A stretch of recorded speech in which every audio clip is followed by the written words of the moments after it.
Good evening sir, আমি Lakshmi Iyer. Sir, আমি হিন্দু, তবে ইসলাম ধর্মে বিশ্বাস করি। আমি ইসলাম বিশ্বাস করি কারণ আমি সেরকম কিছু প্রমাণ পেয়েছি। স্যার, আপনি বললেন আল্লাহ একজন, ধর্মও একটা। এখন আমি তিনজন মানুষের উদাহরণ দেই। একজন হিন্দু, আরেকজন মুসলিম, অন্যজন খ্রিস্টান। ধরেন এই তিনজন একসাথে আছে। এখন তাদের শরীর যদি কেটে ফেলা হয়, সেখানে আপনি কি দেখতে পাবেন? শুধু রক্ত, শুধু রক্তই পাবেন। দুধ পাবেন না, পানি পাবেন না, শুধু রক্তই পাবেন। এখন সব মানুষের শরীরে যদি একই রক্ত থাকে, তাহলে মৃতদেহ সৎকারের নিয়মটা আলাদা কেন? মুসলিমরা তারা কবর দেয়, আর হিন্দুরা আমরা মৃতদেহ পুড়িয়ে ফেলি। বোন বললেন আপনি ইসলাম ধর্ম পছন্দ করেন, ইসলামে বিশ্বাসও করেন। আপনাকে অভিনন্দন, আর এই শান্তির ধর্মে আপনাকে স্বাগতম, সত্যের পথে আপনাকে স্বাগতম। বোন প্রশ্ন করলেন যে তিনজন হিন্দু, খ্রিস্টান, মুসলিম, সবার শরীর একই রকম, একই রক্ত, একই উপাদান, কিন্তু আমরা মারা গেলে হিন্দুরা কেন পুড়িয়ে ফেলে আর মুসলিমরা কেন কবর দেয়? আসুন আমরা এটা ভালো করে দেখি। আপনি দেখেন কোন পদ্ধতিটা ভালো। হিন্দু ধর্মে কবর দেওয়ার অনুমতিও আছে শিশুদের ক্ষেত্রে, কিন্তু প্রাপ্তবয়স্ক লোক মারা গেলে তারা বলেন পুড়িয়ে ফেলতে হবে, দাহ করতে হবে। অবশ্য হিন্দুদের কেউ কেউ বলেন যে কবর দিতে হবে। আসুন আমরা এখন ভালো করে দেখি যে শবদেহ, মৃতদেহ পোড়ানো আর কবর দেয়া। এখানে আপনি দেখবেন যখন আপনি কোনো মৃতদেহ পোড়াবেন তখন পরিবেশ দূষিত হচ্ছে। মৃতদেহ পোড়ালে পরিবেশ দূষণ হয়। ইসলাম ধর্মে আমরা কবর দেই কেন? এখন আমরা জানতে পেরেছি আমাদের শরীরে যে উপাদানগুলো আছে, এই পৃথিবীর মাটিতে যে উপাদান আছে, আমাদের শরীরেও একই জিনিস, পরিমাণে হয়তো কম অথবা বেশি। আমরা মাটি থেকে এসেছি, আবার মাটিতেই ফিরে যাব, বিজ্ঞানসম্মত। এটা হচ্ছে 1 নম্বর পয়েন্ট। দাহ করলে আগুন ধরানো হয়, পরিবেশ দূষিত হয়। ইসলাম অনুযায়ী আমরা কবর দেই আর জমি উর্বর হয়, পোড়ানো হয় না বলে পরিবেশ দূষিত হয় না। 2 নম্বর পয়েন্ট, মৃতদেহ পোড়াতে গেলে আপনাকে গাছ কাটতে হবে, গাছপালা কমে যাবে, পরিবেশের অবস্থা তখন খারাপ হয়ে যাবে। ইসলাম অনুযায়ী আমরা কবর দেই, জমি উর্বর হয়, আরো গাছ জন্মায়, এটা তখন হয়ে যায় সার। এখানে গাছ কাটার দরকার নেই, পরিবেশের জন্য ভালো।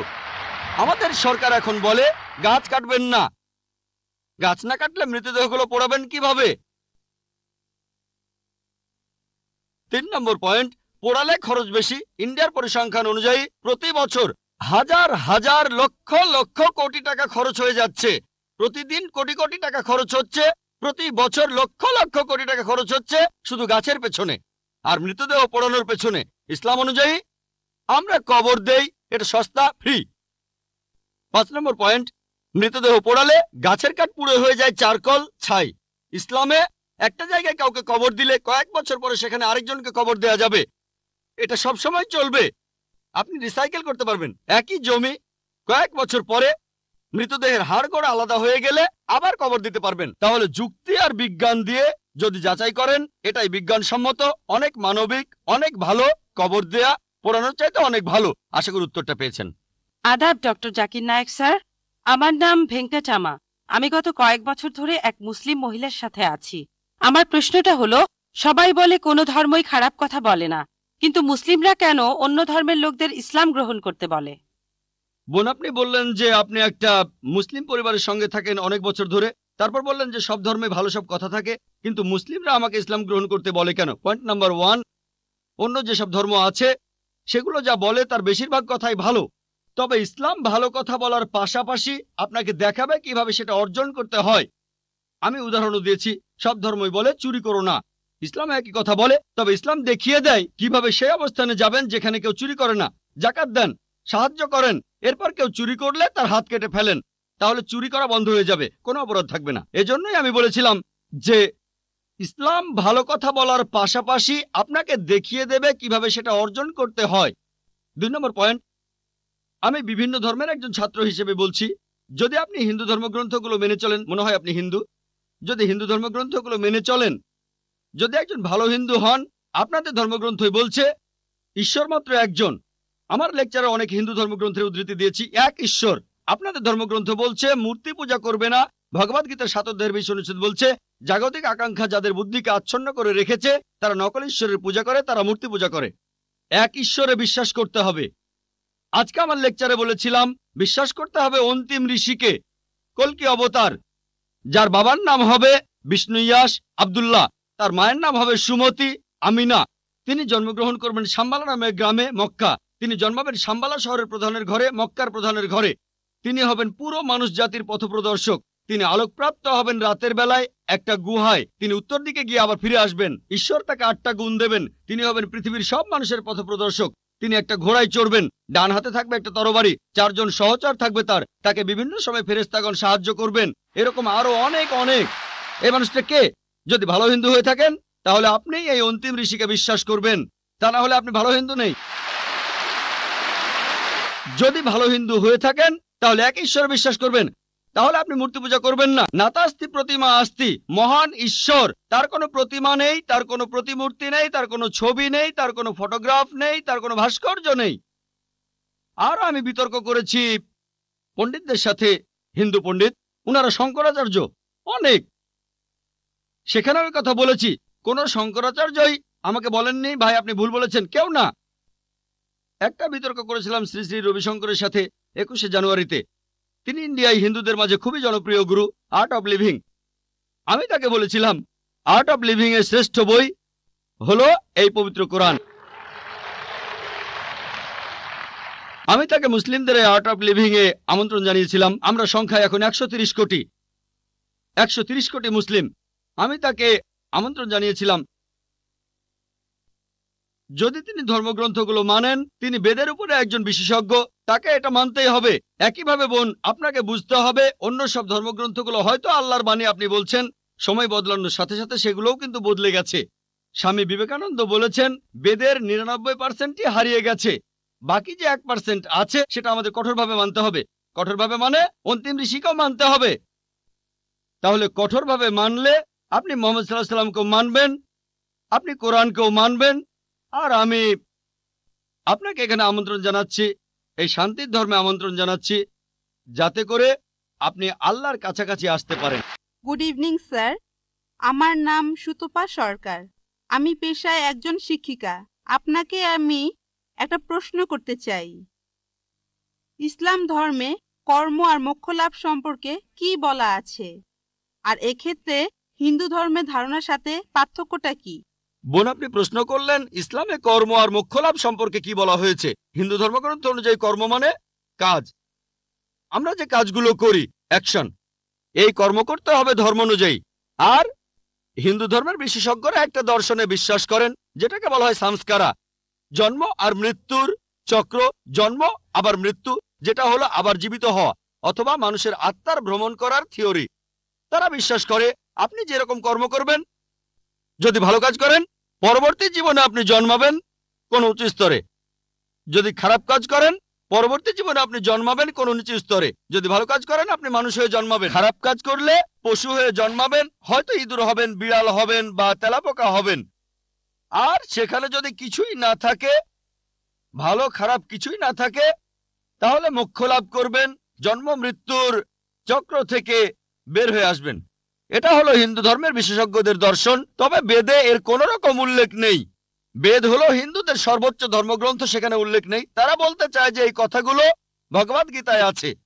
ভগবদ গীতায় বলা হয়েছে 2 নম্বর অধ্যায়ের 22 নম্বর অনুচ্ছেদে, যেভাবে একটা শরীর পোশাক বদলায় তারপরে নতুন পোশাক পরে, একইভাবে আত্মা নতুন শরীরে প্রবেশ করে। হিন্দু ধর্মগ্রন্থগুলোতে পুনর্জন্ম বলে একটা কথা আছে। এটা আছে ঋগ্বেদ 10 নম্বর গ্রন্থ 16 নম্বর অনুচ্ছেদের 4 ও 5 পরিচ্ছেদে। পুনর্মানে পরবর্তী, জন্ম মানে জীবন, পরবর্তী জীবন। আমরা পরের জীবনে বিশ্বাস করি যে পৃথিবীতে একবার আসব, মাত্র একবারই আসব। আমরা পৃথিবীতে একবার আসব, আল্লাহর আদেশে মারা যাব, পৃথিবীতে একবারই আসব, একবারই মারা যাব, পরবর্তীতে আখিরাতে গিয়ে আবার জীবিত হব। তাহলে ইসলাম অনুযায়ী আমরা এই পৃথিবীতে একবারই আসব, তারপর আমরা আল্লাহর আদেশে কিয়ামতের দিনে আবার জীবিত হব। কাজের উপর নির্ভর করে বেহেশত বা দোজখে যাবেন, স্বর্গ বা নরকে। বেদ এমন কথাই বলছে, কিন্তু তারা এটা বোঝে না হিন্দু বিশেষজ্ঞরা যে কেন মানুষ জন্মায় বোবা হয়ে, জন্মায় অন্ধ হয়ে, কেউ গরিব হয়, আবার কেউ ধনী হয়, কেউ বা স্বাস্থ্যবান। ঈশ্বর তো কোনো অন্যায় করেন না, তাই তারা একটা দর্শন আনলো যে জন্ম মৃত্যু আত্মার ভ্রমণ করে বেড়ানো। বেদের কোথাও এই কথার উল্লেখ নেই, এমনকি ভগবদ গীতাও এমন কথা বলছে, পুরনো পোশাক বাদ দিয়ে শরীর যেমন নতুন পোশাক পরে, একইভাবে আত্মা পুরনো শরীর ছেড়ে নতুন শরীরে যায়। একবার, আমার কোনো আপত্তি নেই, একবার মারা যাবেন, একবারই পুনরুজ্জীবিত হবেন। তবে ইসলামে এই প্রশ্নটার উত্তর রয়েছে। হিন্দু বিশেষজ্ঞরা এটা বুঝতে পারে না যে ঈশ্বর কেন এমন করবেন। কিছু মানুষ জন্ম থেকে বোবা, কেউ বা স্বাস্থ্যবান, কারো হার্টের সমস্যা, কেউ গরিব আবার কেউ ধনী। ইসলাম বলে, পবিত্র কোরআনে সূরা মুলকের 2 নম্বর আয়াতে উল্লেখ করা হয়েছে, আল্লাহ জি খালাকাল মাউতা ওয়াল হায়াতা, আল্লাহ সৃষ্টি করেছেন জীবন ও মৃত্যু তোমাদেরকে পরীক্ষা করার জন্য। এই জীবনটা পরকালের জন্য পরীক্ষা। এখন কেউ হয়তো জন্মায় গরিব হয়ে, কেউ ধনী হয়ে। ধনীদের ক্ষেত্রে কোরআন বলছে তাদেরকে জাকাত দিতে হবে। যদি আপনার সঞ্চয় 85 গ্রাম স্বর্ণের চাইতে বেশি হয়, নিসাবের তুলনায় বেশি হয়, তাহলে 2.5% জাকাত প্রতি হিজরি সালে দিতে হবে। ধনীরা জাকাত দিতে পারে, নাও দিতে পারে, অর্ধেকও দিতে পারে, হয় সে 100তে 100 পাবে অথবা 50 পেতে পারে। কোনো জাকাত না দিলে সে 0 পাবে। কিন্তু গরিব লোকের ক্ষেত্রে জাকাত দিতে হবে না, সে জাকাতের পরীক্ষায় 100তে 100 পাবে। আমরা বলি এ তো গরিব লোক, কিন্তু গরিব জাকাতের পরীক্ষায় 100তে 100 পাবে, 100তে 100। আর আমাদের নবীজি বলেছেন, ধনী লোকের জন্য বেহেশতে যাওয়া গরিব লোকের চাইতে কঠিন। ধনীরা ভাবতে পারে, ও আমাকে এত জাকাত দিতে হবে, আমি দিতেও পারি আবার নাও দিতে পারি। সবচেয়ে ভালো কাজ হলেও সর্বোচ্চ পেতে পারেন 100তে 100। গরিব লোক এখানে পুরো নম্বর পেয়েছে। তাই এক একজনের পরীক্ষা এক এক রকম। কেউ বা স্বাস্থ্যবান, আবার কেউ হয়তো সে জন্ম থেকেই অসুস্থ। এটা আমরা মানি না যে আগের জন্মের পাপের কারণে কেউ অন্ধ হয়ে জন্মেছে। এটা পরকালের জন্য পরীক্ষা। এমন না যে সে পাপ করেছে, হয়তো এটা বাবা মায়ের জন্য পরীক্ষা। পবিত্র কোরআনে সূরা আনফালের 28 নম্বর আয়াতে উল্লেখ করা হয়েছে, তোমাদের সম্পদ ও সন্তানরা তোমাদের জন্য পরীক্ষা। হয়তো আল্লাহ বাবা মাকে পরীক্ষা করছেন, হয়তো তারা ধার্মিক। আর দেখা গেল যে তাদের সন্তান একেবারে জন্ম থেকে অসুখ। দেখে কেউ হয়তো বলবে, আমি আল্লাহকে বিশ্বাস করি না। যারা ইমানদার তারা বলবে, এখনো আল্লাহকে বিশ্বাস করি। আল্লাহ পরীক্ষা করছেন। যত কঠিন পরীক্ষা তত বড় পুরস্কার। হয়তো আল্লাহ তাদের দেবেন জান্নাতুল ফেরদৌস। ধরেন যদি গ্র্যাজুয়েশন পাশ করেন, আপনি হবেন বিএ, বিএসসি বা বিকম। যদি পাশ করেন এমবিবিএস, আপনি হবেন ডাক্তার। এমবিবিএস পাশ করাটা বিকমের চাইতে কঠিন। যত কঠিন পরীক্ষা তত দামি ডিগ্রি। আমরা মানি কেউই পাপী হয়ে জন্মায় না, প্রত্যেকে জন্মায় মাসুম হয়ে। কিন্তু হিন্দু দর্শন বলছে, বিশেষজ্ঞরা বলছে, ধর্মগ্রন্থ বলছে না। তারা বিশ্বাস করে যে এই পৃথিবীতে আসবেন, বারবার আসবেন। যদি ভালো কাজ করেন মানুষ হয়ে আসবেন, খারাপ কাজে পশু হয়ে জন্মাবেন।